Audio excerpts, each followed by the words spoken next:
Hello guys, I'm Robert Batlle. This is the chapter 1 of We Go Racing. We are going to talk about testing.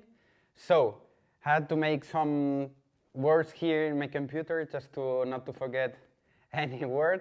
This is my first time, so I hope you enjoy it. First intro, and then we go with the video.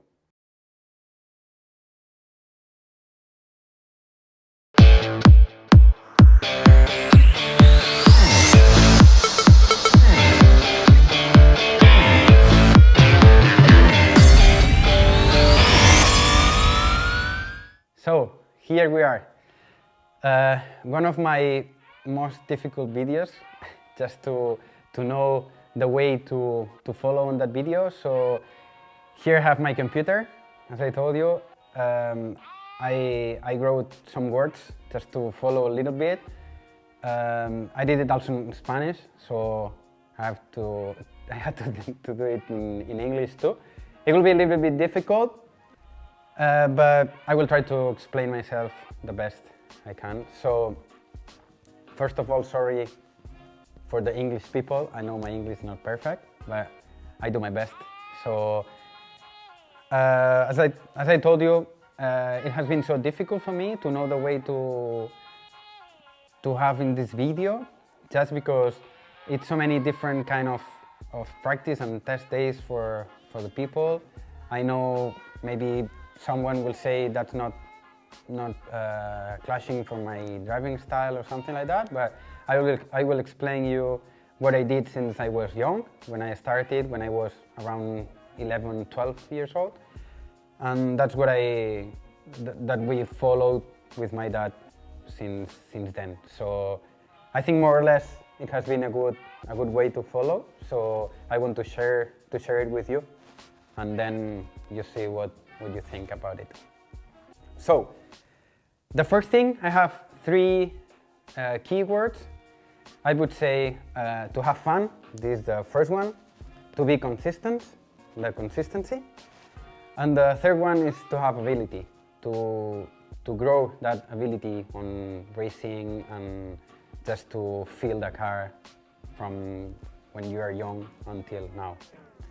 So, this is my 3 keywords that I will explain you a little bit.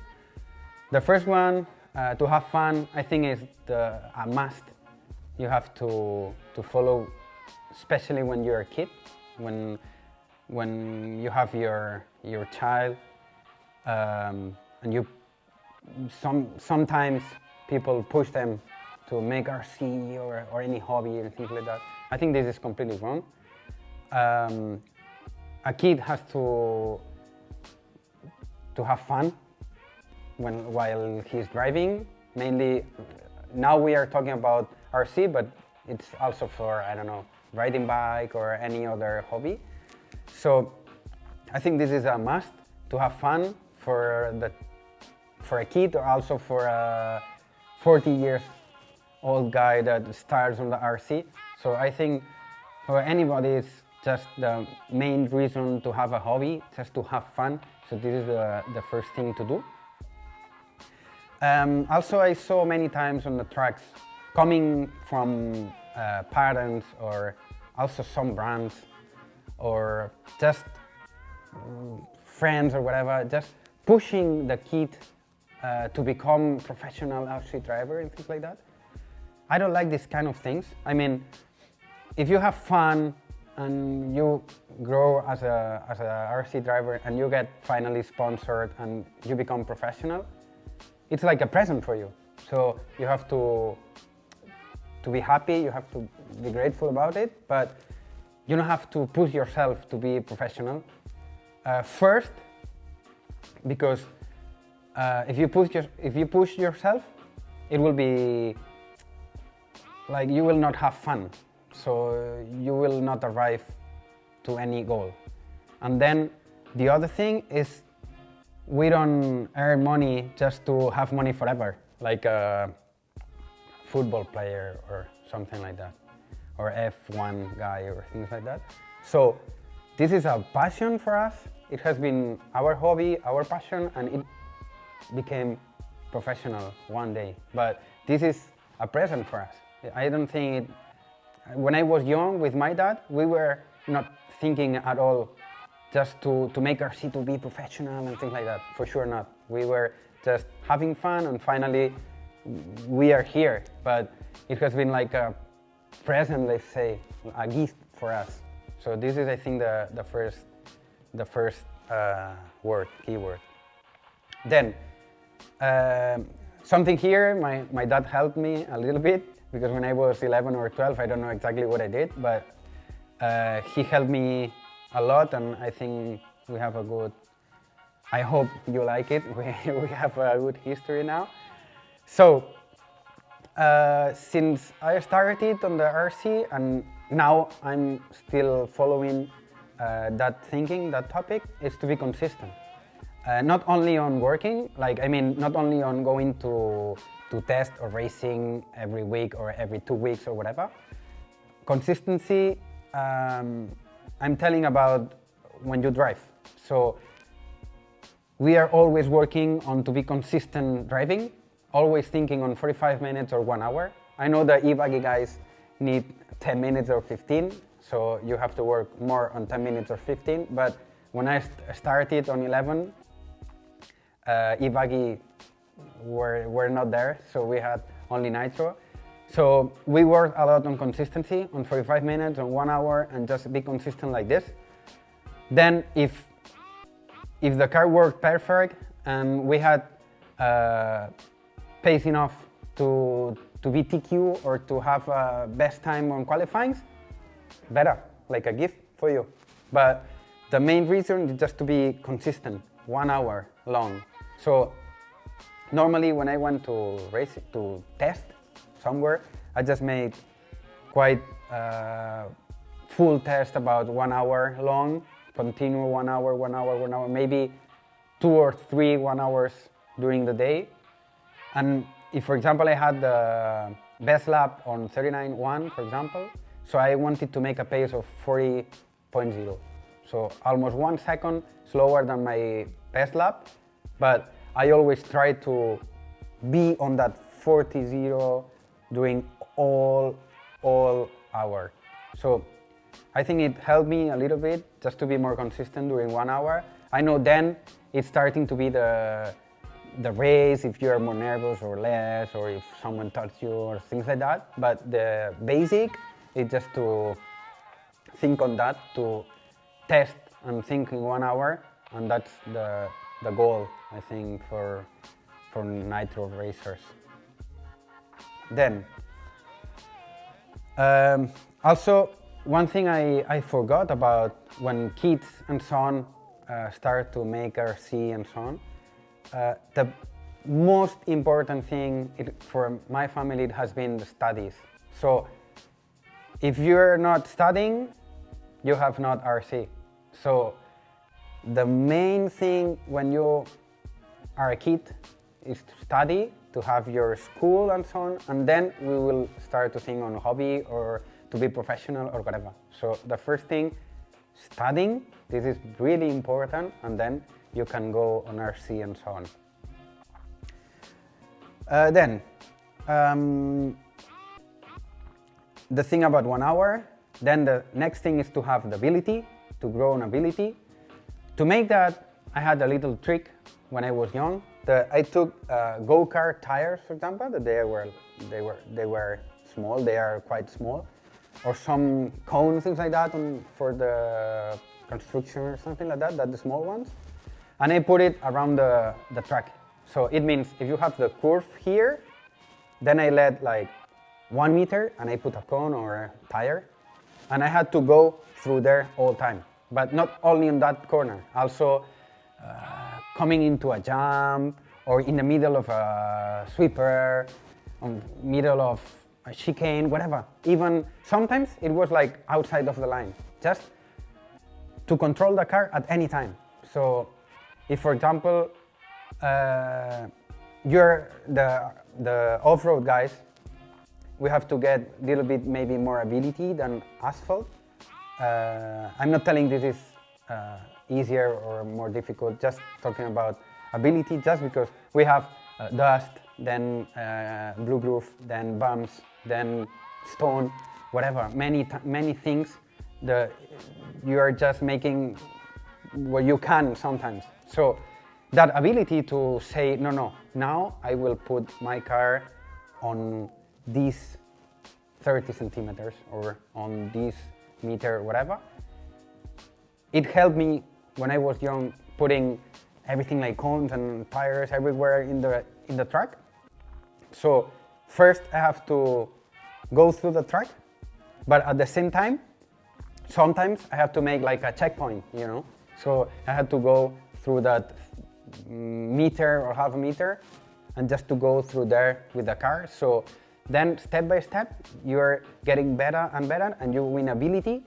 And then it will arrive a day that the car will be like part of you. You will feel it really like if it was an arm or your hand or something like that, and you will feel if it's having grip or not and things like that. So I think it helps so much about it.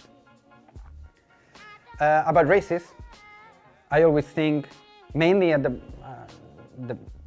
beginning when you are a kid, that it's so much better to make races than test in the same track. I know when you are completely, when you have 0 hours in experience, you have to go on the same track is okay, just to make a little bit ability, but when you are more or less okay, you can go directly to a races. The best ones for me is the ones that you have a Saturday free practice, completely free, and then you have Sunday the finals, and it's perfect because you have all Saturday, you test and test and test, you get used to everything, and then you go to the race. When you go to a new track, remember that we have to get used to the track, so it will take 15 minutes for some guys or 2 hours for others. It's no worry about it. You will need more hours or you will need less, but you need some time to get used to the track. So on this time, don't change any single thing on the car, on setup. Just go on the car, know the track, know the line, get used to everything, and when you say you feel like, oh, I'm perfect, I'm good now with the track, I think I have everything clear, I know where I have to go, blah, blah, blah, then you start changing things. And the main thing, tires. Tires is the first thing you have to think on the setup because it's the most important for all track, all car. So I think this is the first thing to change. So, about the setup, we will change the tires first, and then we will change the rest of the setup, but always one by one. So it means if you want to change shock oils, we will change shock oils. Nothing more than this. Because if you change, for example, tires and shock oils and rear roll bar and I don't know, let's say anti-squat, and the car goes worse than before, I would not know about what's the thing that makes the car worse. So, or better, I don't know. Maybe it was better, but maybe it was better because one thing. So if you go another different, it will be even better. So I would say by one, and it will be so much clear for you. When you change this, I had always notes on my book about, I don't know, let's say softer shock oils on this track, these conditions, this temperature. It was, I don't know, I had more steering, for example, so I noted. Because it's good to watch all our tutorials, like mine or, I don't know, other drivers, team managers, mechanics, everyone who is making videos. They are a lot useful, but the best you can do is to test yourself and note what you feel when you change this. Because this is the main goal for you, just to understand what happened when it goes softer shock oil. Because maybe you will feel something, but you don't understand exactly why. But when you change shock oil, you know that for sure you will get more steering, for example. So you note it. Even if some YouTube channels say that this is wrong, but for you, it feels like this. So sometimes it's better to note everything, and then year by year, you will understand if this is wrong or not, or someone on a video or something like that, it clears you better, and you feel now, and you think that, oh no, this, I have to change it because he says this, or she says this, or someone, okay? So I think this is a good way. About the engine, not the most powerful engine means you will be faster. Sometimes a guy is pushing a lot of the throttle, or sometimes the guy is so smooth. So the guys who drive smooth, they can go with a powerful engine because they take care a lot more. The ones who push a lot, it's better to go a little bit less powerful engine, just because the tires will not spin too much. They're two different kind of driving style. Maybe you can go faster on both, but for sure the one who is pushing more, you have to try to make the tires not to spin too much. So changing the power of the engine, softer clutch, for example, just to make it everything softer, and it will help you a lot, just not to push too much. Where you can check this a lot is to go testing, on your track, for example, mainly alone with no noise and so on, so you will hear your engine, and you will see if you are spinning too much or not. So work on that and try to not to spin. Try to work on not to spin the car at any time. To feel the engine like this so much, but the car is not going forward. It will work so bad for you. You will have less fuel mileage. You will destroy tires. You will destroy everything. So let's go alone, hear your engine, and not to spin, and then try to change on the car to be smoother. Not on your driving style. If you can work a little bit on your driving style, will be good. But if you cannot, sometimes you cannot, try to work on the engine and car a little bit to have a little bit less power, so your punchy finger will be better. So about races and so on, I know this hobby is quite expensive for people. It was so much for me at the beginning. And for example, for those who have a limited budget, I'm sure it's much better to take that budget and spend that money on going on races and test and so on, much better than taking some optional parts and things like that. I know this is a little bit like bad for me because mainly you have to buy and blah blah blah, but I really prefer you to make races and have fun than if, for example, you have 100 euros. For me, it's much better than you take that 100 euros and go on racing, your social, your club race, or your regional or nationals, whatever. Go there. At the beginning, it's really important to make club race and regional race to improve yourself, and then you go to nationals and you go to any international races, because any level you have, even if you drive 10 seconds slower than the top guy, you will have fun on that races. It's not that, oh no, I'm super slower, I cannot go to that international race. For sure you can go. The main reason to make the international race is to have people that are having fun on that races. So don't stay at home. If you have the money, if you have the schedule, go to any international races to have fun. This is amazing, to have fun and to travel everywhere with your hobby. So this is really the best you can do. So for those who have limited budget, as I told you, it's much better to spend money on tires and go testing and racing than get your, I don't know, some optional part that will give you and would give us 1/10 per lap, but then you will have your car here in the table with not racing. So for sure, just take only tires, track, take your 3 keywords, remember, have fun, consistency, and having more ability. So take the 3 topics, take your car and your tires, your fuel, everything, your radio, and go to the races and have fun. That's the best you can do. And I think it's one of the best advice I can give you all. So I think this is all. I'm a little nervous because I don't know if if I did more or less what I wanted to show you, but I really did my best. So if you like that video, remember to share it, and if you didn't like it, for sure some of you will not like it, but share it because it will help for sure to some other guy of RC to make this kind of videos, and we will grow all together. So remember to comment down there if you want, and subscribe, like everything, and we see you on chapter 2 for next videos. Bye bye.